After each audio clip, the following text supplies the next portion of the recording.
Following part 1 of the story. It had been only 48 hours since my life changed forever, but already the quiet waitress I'd once been felt like a distant memory, a ghost of a woman who'd existed in the shadows of Le Jardin restaurant. That woman had served wine and cleared plates, invisible to the wealthy patrons who filled the elegant dining room night after night. She'd perfected the art of being overlooked, of moving through her world without making waves or drawing attention. But that woman had also possessed something that would shatter her careful invisibility. The gift of her grandmother's language, Korean words learned at the knee of a war bride who'd taught her that understanding someone's native tongue was the first step to understanding their heart. When I'd overheard 3 businessmen mocking a Korean man at table 7, assuming he couldn't understand their cruel English, I'd made a choice that changed everything. I'd approached Jinwoo Park and warned him in his own language about their plans to cheat him in business dealings. The surprise in his dark eyes when I'd spoken Korean, the grateful wonder that had transformed his carefully controlled features, had been the beginning of something neither of us could have anticipated. What followed had been a whirlwind of revelation and danger. Jinwoo wasn't the helpless victim I'd imagined. He understood English perfectly, had been strategically allowing others to underestimate him while he gathered intelligence about his enemies. He was also far more than a simple businessman. The Park family shipping empire had connections that ran deep into organized crime. Resources built over 3 generations of men who'd learned to protect what mattered most to them through whatever means necessary. Our first dinner together had been a revelation of souls recognizing each other across impossible circumstances. Over authentic Korean food, we'd shared our histories. My grandmother's journey from Seoul to France, my own wandering across Europe in search of something I couldn't name. Jinwoo had told me about his family's complicated legacy, about his attempt to build something cleaner in America, about the enemies who'd followed him from Seoul, and the local criminals who wanted to force him into submission. That night, when he'd made love to me with such tender reverence, I'd felt pieces of myself I'd thought were broken, finally clicking into place. But morning had brought crisis. Jinwoo's business enemies had escalated their threats, specifically targeting me as leverage against him. I'd been forced to flee my apartment, guided by David Kim to a safe house, run by Jinwoo's Aunt Helen. It was Helen who'd explained the full scope of what I'd walked into, who'd made it clear that my quiet, invisible life was over forever. But instead of running back to safety, I'd made the choice that defined everything that came after. I'd chosen to stand with Jinwoo, to become his partner in the dangerous world he inhabited, rather than the weakness his enemies assumed I represented. Now, as Helen Park stood before my open suitcase, with the expression of a general surveying inadequate troops, her perfectly manicured fingers picking through my modest wardrobe with barely concealed dismay, I understood that the transformation I'd begun was about to accelerate far beyond anything I'd imagined. "This won't do at all," she murmured, holding up my favorite black dress, the same one I'd worn to dinner with Jinwoo just 2 nights ago, though it felt like a lifetime had passed since then. "If you're going to stand beside my nephew in his world, you need to look like you belong there." I sat on the edge of the guest room bed, watching her systematic dismantling of my carefully curated invisibility. Each piece of clothing she rejected felt like another layer of my old self being stripped away, and the woman staring back at me from the mirror across the room was already becoming a stranger. "I don't understand," I said quietly. "What exactly are we preparing for?" Helen's dark eyes, so like Jinwoo's, met mine in the reflection. "War, darling. The civilized kind, fought with designer gowns and diamond earrings instead of guns and knives. Though, make no mistake, it's every bit as deadly." Jinwoo appeared in the doorway as if summoned by our conversation, his presence immediately filling the room with that controlled energy I'd come to associate with him. He'd changed from his rumpled suit into dark jeans and a black sweater that emphasized the lean strength of his frame. But there was something different about him now. Something harder, more dangerous than the man who'd made love to me with such tender reverence just hours ago. "The Castellanos want to meet," he said without preamble, his voice carrying an edge I'd never heard before. "Tonight, neutral ground." Helen straightened, and I caught a flash of something predatory in her smile. How civilized of them. and unexpected. "Who are the Castellanos?" I asked, though part of me already dreaded the answer. Jinwoo moved into the room, his gaze never leaving my face. "The people who've been making my life difficult. The ones who threatened you. They want to negotiate?" Hope flickered in my chest, fragile and desperate. "They want to size up their opposition," Helen corrected. "See what resources Jinwoo has at his disposal, what kind of backing he's managed to acquire since arriving in their territory." Jinwoo sat beside me on the bed, his hand finding mine with familiar warmth. But when I looked into his eyes, I saw a stranger looking back. Someone capable of violence. Someone who'd learned to navigate dangerous waters long before he'd ever touched my skin. "They'll expect me to bring you," he said quietly. "My weakness. The leverage they plan to use against me." The word, weakness, hit like a physical blow, and I jerked my hand away from his. "Is that what I am to you?" His expression softened immediately, the mask slipping to reveal the man who'd whispered promises in the dark. "No, you're my strength, but they don't understand the difference yet."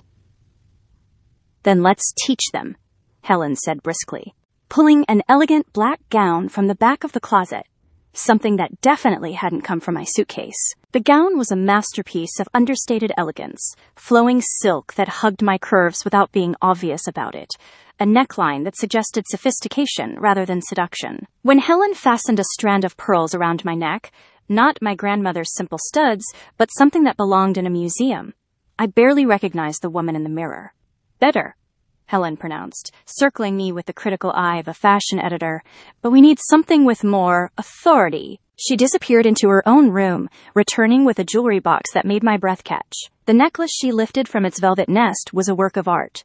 Diamonds and sapphires arranged in an intricate pattern that caught the light like captured stars.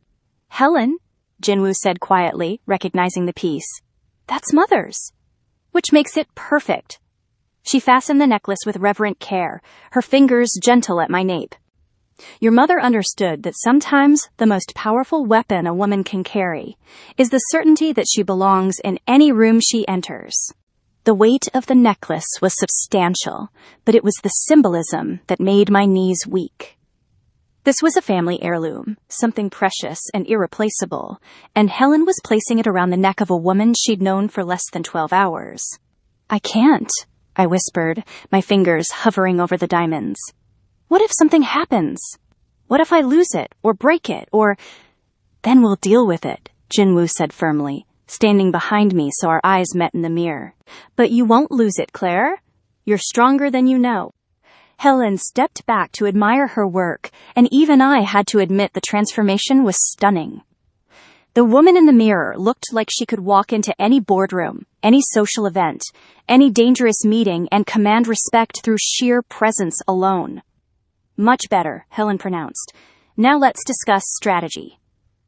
The next hour was a crash course in a world I'd never imagined existed. Helen explained the intricate social hierarchies of organized crime, the unspoken rules that governed everything from seating arrangements to gift-giving. Jinwoo outlined the key players we'd be meeting, their relationships, their weaknesses, their motivations. "Antonio Castellano is old school," Jinwoo said, showing me photographs on his phone. "He believes women should be seen and not heard, that business is for men only. His son Marcus is more progressive, but he defers to his father in public." "And their wives?" "Sofia Castellano runs her husband's social calendar and half his legitimate businesses, though she'd never admit it in mixed company. Marcus's wife died 3 years ago, cancer. He hasn't remarried, focuses everything on his daughter instead." I studied the faces in the photographs, trying to memorize details that might be important later. These people looked so normal, so civilized.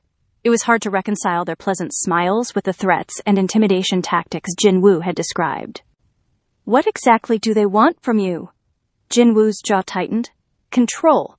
My shipping routes give access to markets they've been trying to penetrate for years. They want me as a junior partner, which means I do the work while they take the profits and make the decisions. And if you refuse, they make it impossible for me to operate in this city. Shipments disappear, Permits get denied. Employees receive visits from people who suggest they might be happier working elsewhere.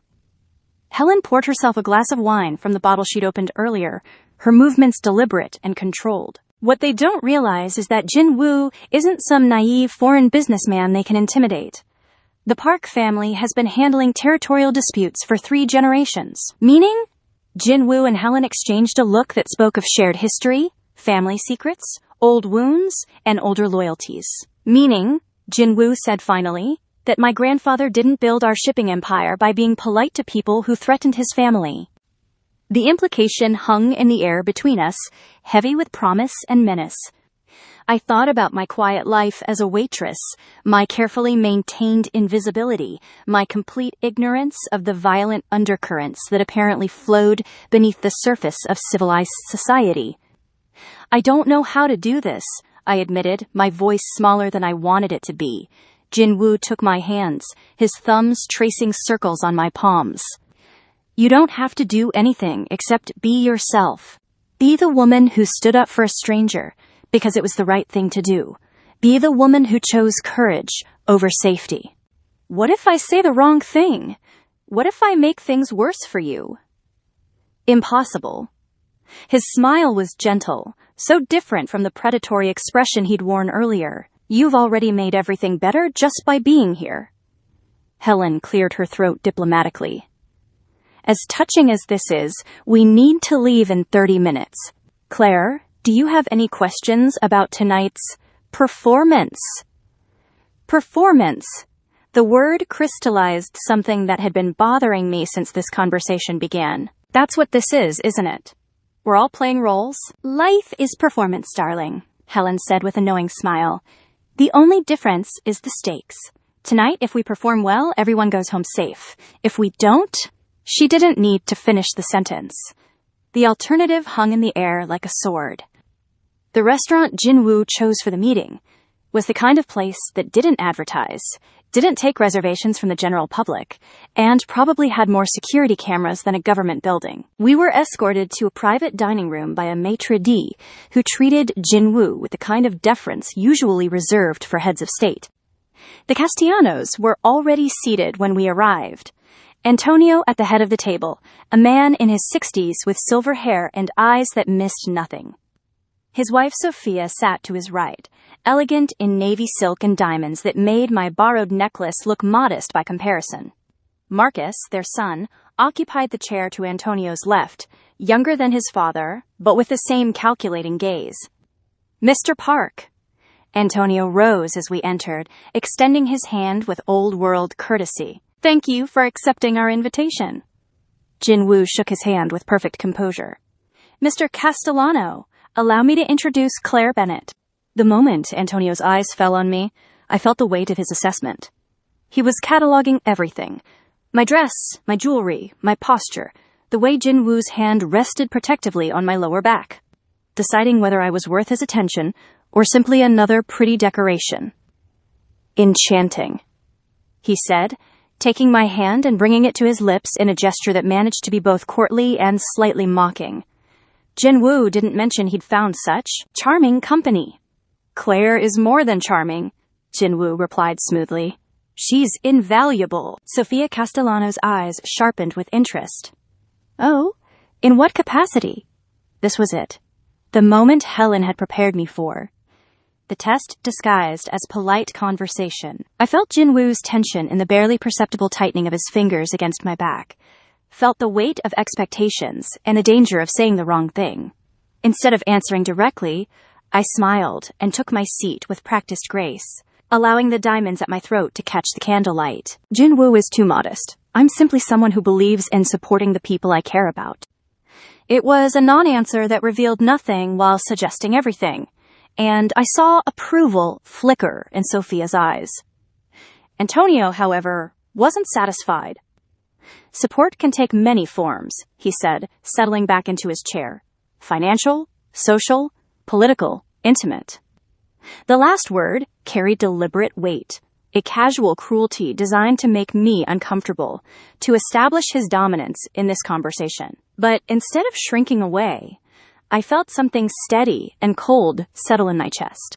Indeed, it can, I agreed pleasantly. I've found that the most valuable support often comes from understanding, truly understanding, the people and situations one encounters.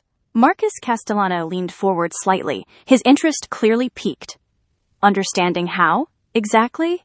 Language, for instance. I met his gaze directly.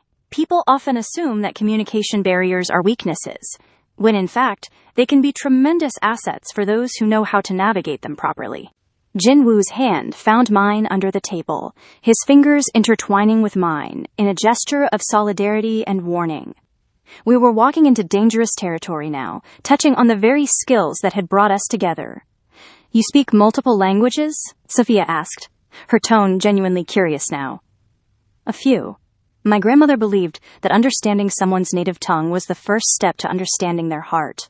I paused, letting the words settle. She also believed that people reveal their true intentions more freely when they think they're not being understood. The silence that followed was electric. Antonio's eyes had gone very still, and I realized he was reassessing everything about me, about what I might represent to Jinwoo's operations. Fascinating, he said finally. And what languages do you speak, Miss Bennett? French, obviously. German. Some Italian. I paused, then added with perfect casualness. Korean, of course. Spanish when necessary. The last word landed like a stone in still water. I didn't need to understand the rapid glance that passed between Antonio and his son to know that Spanish was significant to their operations, that my casual mention of it had shifted the entire dynamic of this conversation. Korean, Marcus repeated slowly. That's unusual for a young European woman. My grandmother spent several years in Seoul, I explained, maintaining my pleasant tone while my heart hammered against my ribs. She always said that every language you learn is another way of seeing the world. Jinwoo squeezed my hand gently, a silent message of pride and caution in equal measure. We were playing a dangerous game, revealing just enough of my capabilities to establish my value without making me seem like a direct threat. How remarkably convenient, Antonio said, his tone neutral but his eyes sharp as razors. For Jinwoo, I mean, having someone who can navigate cultural complexities. Convenience had nothing to do with it, Jinwoo replied, his voice carrying an edge of warning. What Claire and I have goes far deeper than business advantages. Of course, Sophia interjected smoothly, clearly recognizing the rising tension. Love is rarely convenient, is it? But it can be incredibly motivating. The way she said the last word made it clear she understood exactly what kind of motivation she was discussing. Love as leverage, as weakness, as the thing that could bring a careful man to his knees. Indeed, I said quietly, meeting her gaze directly. It can inspire people to protect what matters most to them, at any cost. Another charged silence. I just made it clear that I wasn't simply Jinwoo's weakness. I was someone who would fight for him. Someone willing to embrace whatever methods might be necessary to keep him safe. Antonio leaned back in his chair, a slow smile spreading across his face. Well, he said finally, this evening has proven far more educational than I expected. The waiter appeared as if summoned, presenting menus and wine lists that I barely saw through my adrenaline-hazed vision. We'd survived the first phase of whatever test this evening represented, but I could feel the careful balance we'd established shifting as the conversation moved into deeper waters. Tell me, Jinwoo, Antonio said once our orders had been placed, how are you finding our city's business climate? Welcoming, I hope? Challenging, Jinwoo replied diplomatically. But I've always appreciated challenges. They tend to bring out the best in people. Or the worst, Marcus added with what might have been humor.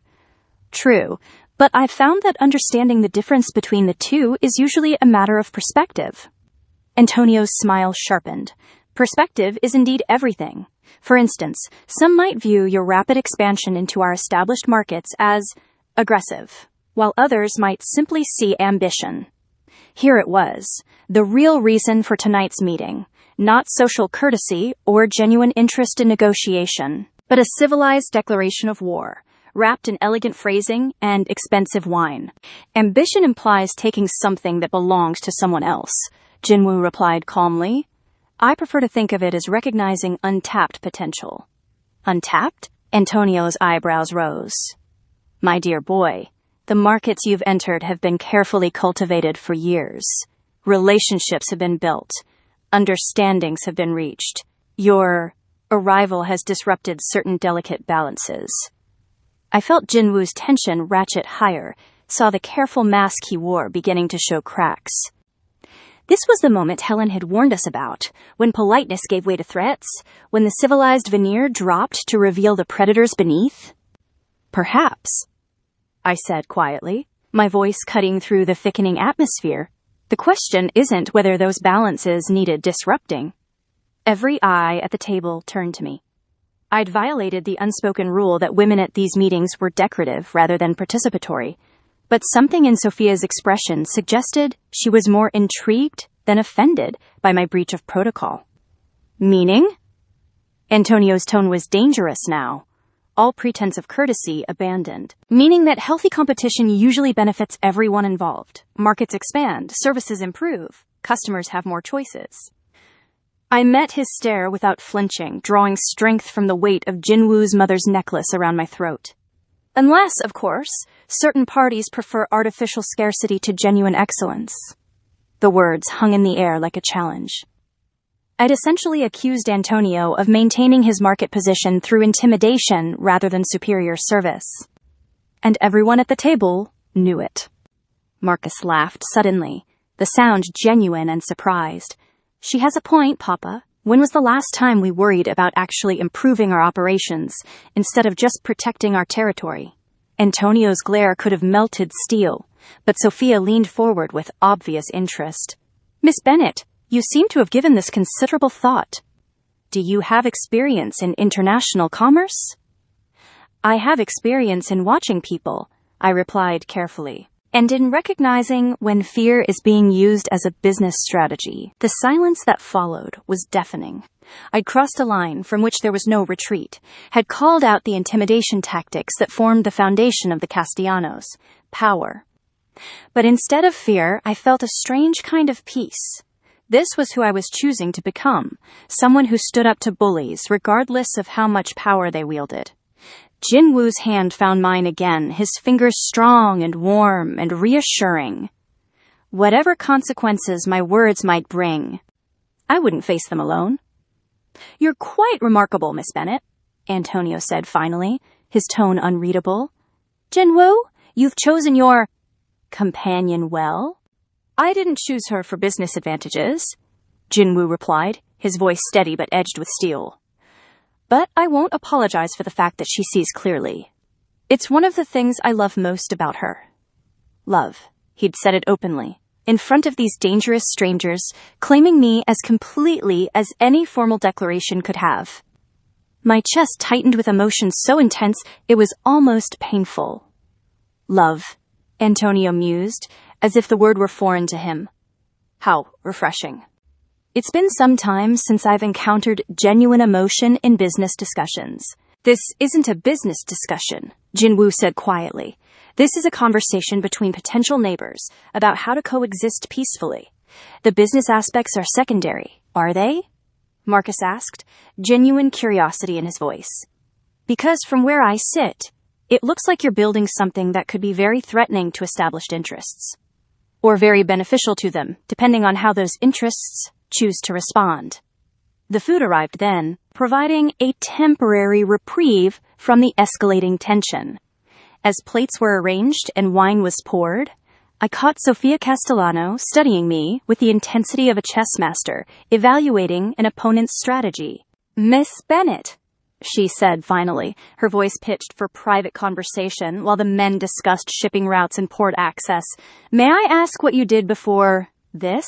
The question was loaded with implication.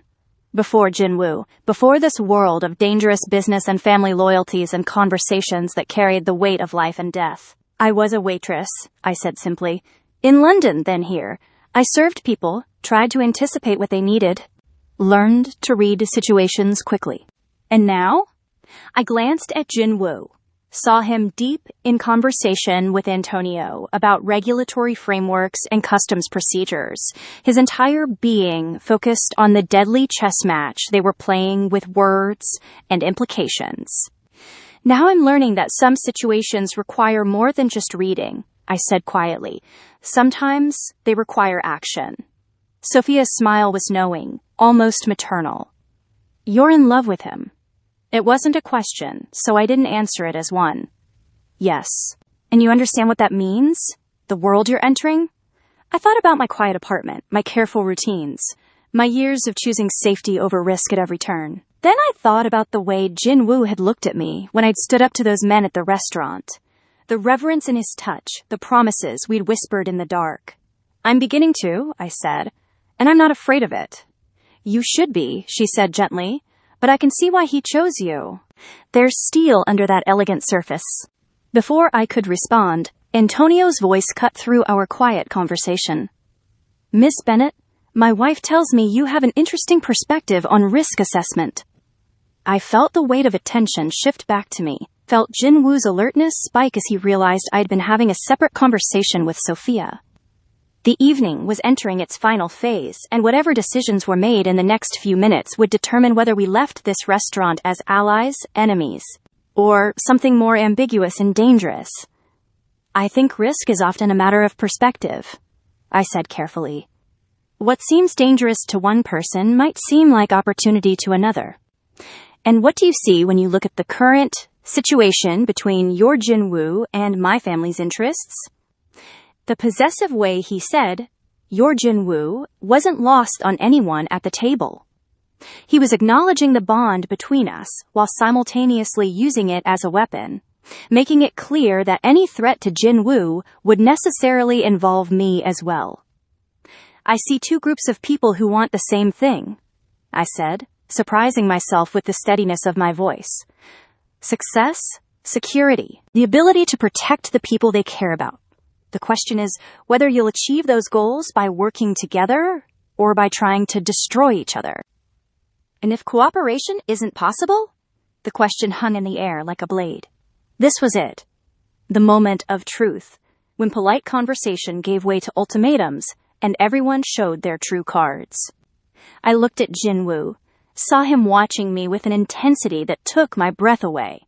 He'd brought me here as his partner, trusted me to hold my own in this conversation that could determine our future. The least I could do was be worthy of that trust.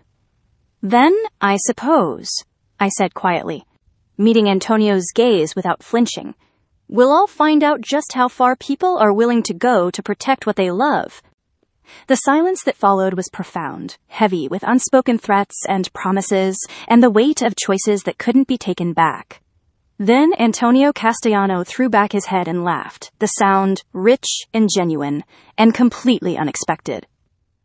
Outstanding, he said, raising his wine glass in what might have been a toast or a salute.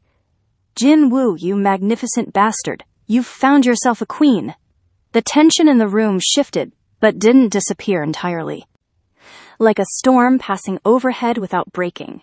Whatever test this evening had represented, we'd apparently passed it. For now. But as we finished our dinner and made our polite farewells, as Jin-woo helped me into my coat and we walked out into the cool night air, I couldn't shake the feeling that we'd won a battle, but the war was far from over. And somewhere in the shadows of this dangerous new world I'd chosen to enter, bigger challenges were waiting for us both. The attack came 3 blocks from the restaurant. One moment we were walking toward Jin-woo's car, my hand tucked into the crook of his arm, the weight of his mother's necklace, a comforting presence against my throat. The next, Jin-woo was shoving me behind the bulk of a parked SUV as the sharp crack of gunfire split the night air. Stay down, he commanded, his voice deadly calm despite the chaos erupting around us. But I could see the tension in every line of his body, the way his hand moved instinctively towards something concealed beneath his jacket. More shots rang out, shattering the windshield of the car beside us. I pressed myself against the cold metal, my heart hammering so hard I was sure it would give away our position. This wasn't the civilized warfare of dinner conversations and veiled threats. This was raw, immediate, lethal. Jinwoo, I whispered, reaching for him instinctively. He caught my hand, his fingers strong and reassuring despite the violence surrounding us. I know it's going to be okay. But nothing about this felt okay. Through the gap beneath the SUV, I could see feet moving, searching, hunting. Our attackers were methodical, professional, working to cut off our escape routes with military precision. Jinwoo's phone buzzed once. He glanced at it, and his expression darkened further. They took David. David Kim, the gentleman who'd driven me to safety just that morning. The thought of him in danger because of my connection to Jinwoo sent rage flooding through my system, burning away the paralysis of fear. The Castellanos? I breathed. No. Jinwoo's voice was grim. This is someone else entirely. Someone who's been waiting for me to expose my weakness. My weakness. The words from our dinner conversation echoed in my mind, taking on new and terrible meaning. By bringing me into his world, by claiming me so publicly, Jinwoo had painted a target on both our backs. A voice called out in what sounded like Korean, harsh and demanding. Jinwoo went very still beside me, his entire body coiling with tension. What did they say? I whispered. His jaw tightened. They want me to come out. Alone. They promise not to hurt you if I surrender myself. No. The word tore from my throat before I could stop it. Jinwoo? No. Claire. His eyes met mine, dark and determined, and already saying goodbye. This is my world, my responsibility. I won't let you pay for my choices, and I won't let you sacrifice yourself for mine. I gripped his hand tighter, drawing strength from the connection between us. We're in this together, remember? Whatever comes next, we face it as partners. Another voice joined the first, also speaking Korean. Jinwoo translated in a whisper that carried the weight of death sentences. They're from Seoul. My father's old enemies. They've been waiting 5 years for a chance to finish what they started. What they started? The war that sent me to America in the first place. His smile was bitter, full of old pain and older regrets. I thought I could leave it behind, build something clean. But the past has a way of catching up with you. The Korean voices were getting closer, their tone increasingly impatient. Soon they'd work up the courage to rush our position, and then all our whispered promises and desperate plans would mean nothing. There's something else, Jinwoo said quietly, his hand moving to the small of my back. They're not just here for revenge. They want my shipping routes, my contacts, everything I've built. If they eliminate me and take you as leverage against my family... He didn't need to finish. I understood the implications with crystalline clarity. I wasn't just collateral damage in this ancient war. I was a prize. A way to control Jinwoo's empire even after his death. Then we don't let them have either, I said firmly, surprising myself with the steel in my voice. Jinwoo stared at me, something like wonder flickering in his dark eyes. What are you thinking? Before I could answer, the sound of approaching sirens cut through the night air. Someone had called the police, probably the restaurant, or a neighbor, or one of the many security cameras that dotted this upscale district. The Korean voices became urgent, clearly debating whether to complete their mission or retreat. In that moment of hesitation, I saw our chance. Can you get us to that building? I pointed across the street to a high-rise with an underground parking garage. Jinwoo followed my gaze, calculating distances and cover options with the eye of someone who'd learned urban warfare the hard way. Maybe. But Claire, if we run now, they'll just try again. And again. Until they succeed, or until we make it impossible for them to try. I met his eyes, letting him see the determination burning in mine. You said your family has been handling territorial disputes for 3 generations, so handle this one. Understanding dawned across his features, followed by something that looked like pride. You want me to fight back. I want you to win. I touched the diamonds at my throat, feeling the weight of his mother's legacy, the strength of women who'd loved dangerous men and found ways to keep them safe. Jinwoo pulled out his phone, typing rapidly with one hand while keeping the other on the gun I now realized he'd been carrying all evening. Helen, he said quietly into the phone when she answered. We need the Seoul protocols. All of them. Whatever that meant, Helen's response was immediate and efficient. I heard her giving rapid orders in Korean, her voice carrying the authority of someone accustomed to handling crises. "David," Jinwoo asked. "Safe House 3, bruised, but breathing." Helen's voice was audible through the phone, crisp and controlled. "The team is mobilizing now. 20 minutes to full containment. We don't have 20 minutes." "Then make them count." The line went dead, and Jinwoo turned to me with an expression I'd never seen before. Part predator, part protector, wholly dangerous. "What happens in 20 minutes?"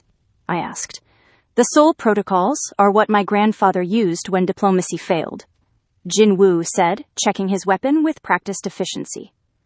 "Complete territorial lockdown.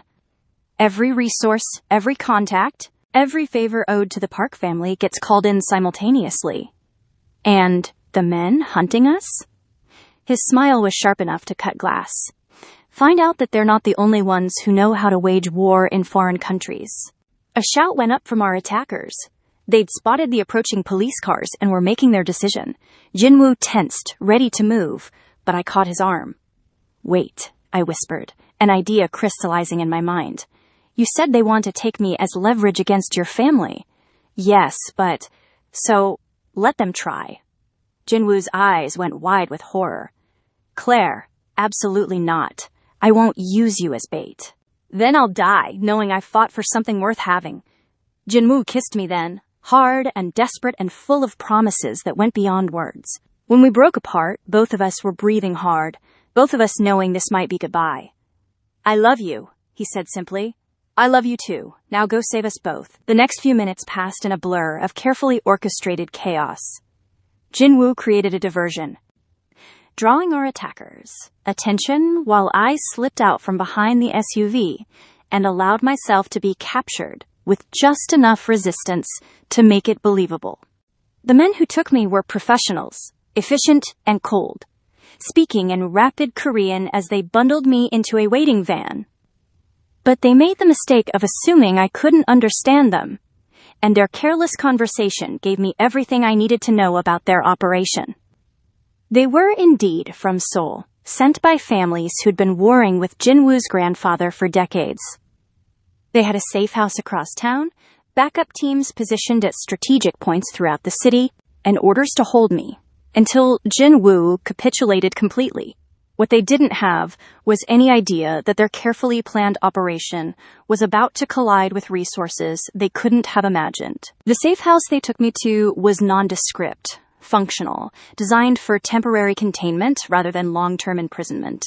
They secured me to a chair in what had once been a living room, posted guards, and settled in to wait for Jinwoo's surrender. I counted 7 men total, armed but relaxed, confident in their success.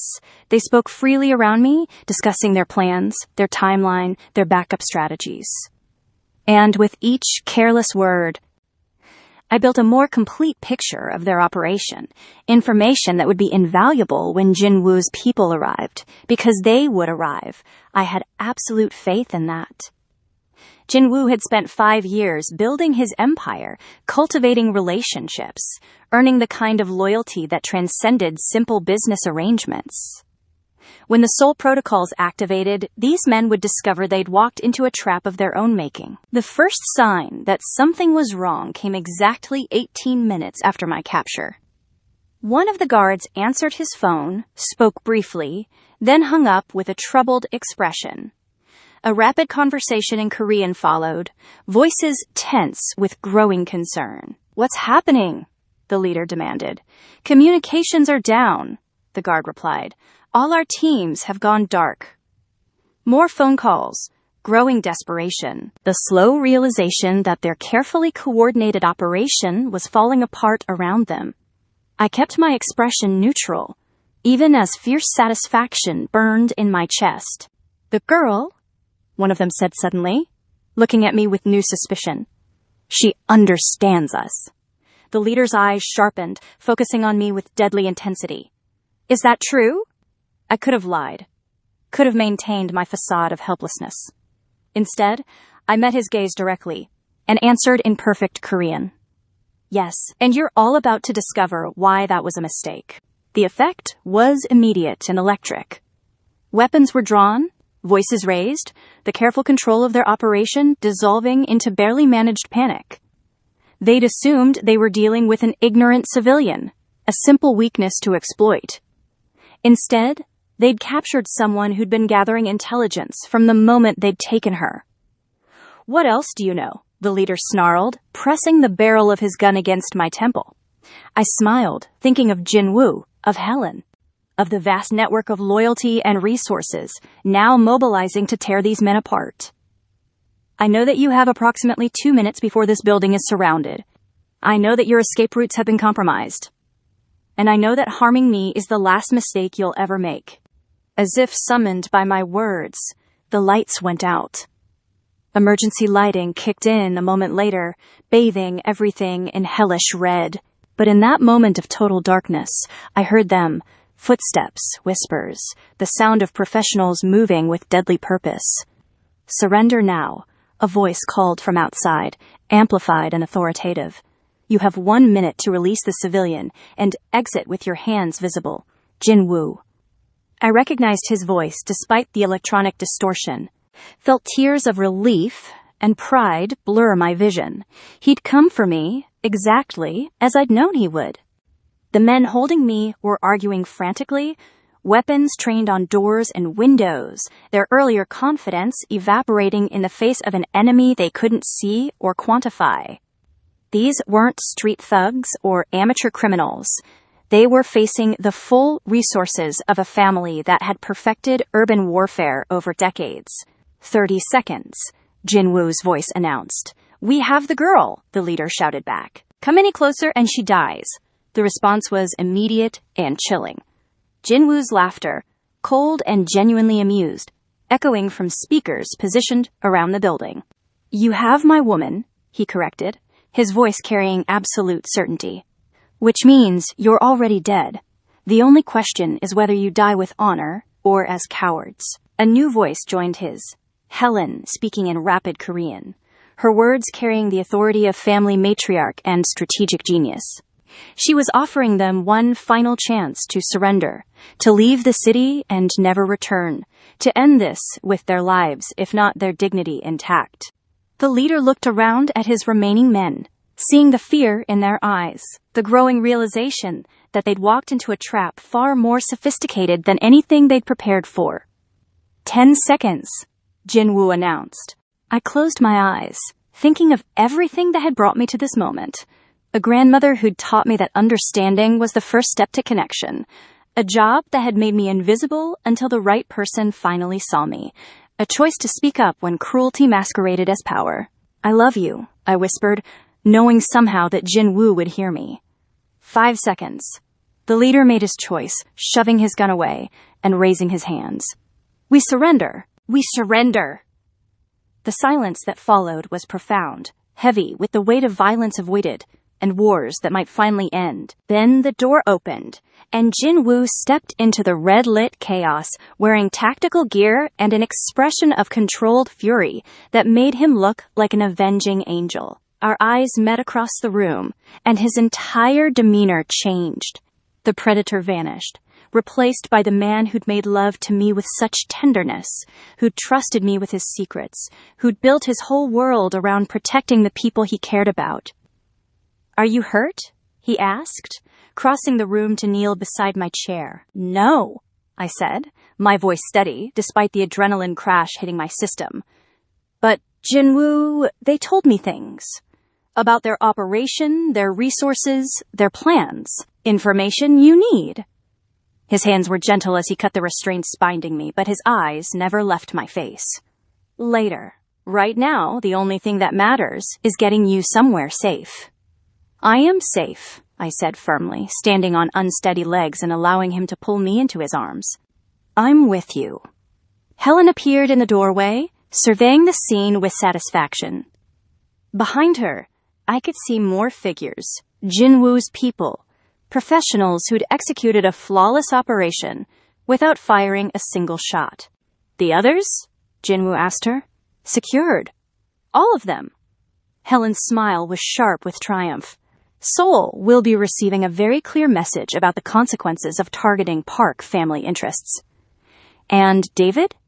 Already released. Shaken but unharmed. She turned to me, her expression warming. You did well, dear. Very well indeed. I leaned into Jinwoo's strength, feeling the solid reality of his presence chase away the last echoes of fear. What happens now? Now, Jinwoo said, his arms tightening around me. We make sure this never happens again. No more threats, no more hiding, no more looking over our shoulders. The Castellanos? Helen laughed, the sound rich with amusement. Oh, they'll be receiving some very interesting intelligence about tonight's events. Nothing quite establishes credibility, like demonstrating how you handle direct attacks. As we walked out of the building together, I could see the scope of the operation Jinwoo had mounted to rescue me. Vehicles positioned at strategic points, personnel coordinating with professional precision, technology that turned the entire city block into a controlled environment. This was the world I'd chosen, the power I'd allied myself with, the family I'd been accepted into. Not just Jinwoo's love, but his strength, his resources, his absolute commitment to protecting what mattered most to him. No regrets? He asked as we reached his car, his voice quiet enough that only I could hear. I looked back at the building where I'd been held, thinking about the fear and the danger, and the moment when I'd chosen to trust in something larger than my own safety.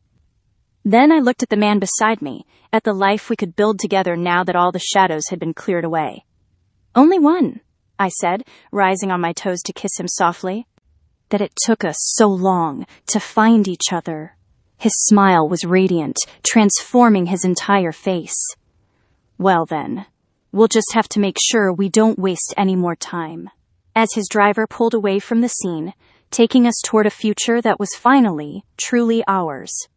I felt the last pieces of my old life fall away. The invisible waitress, the woman who chose safety over connection, the person who'd been afraid to be seen, she was gone.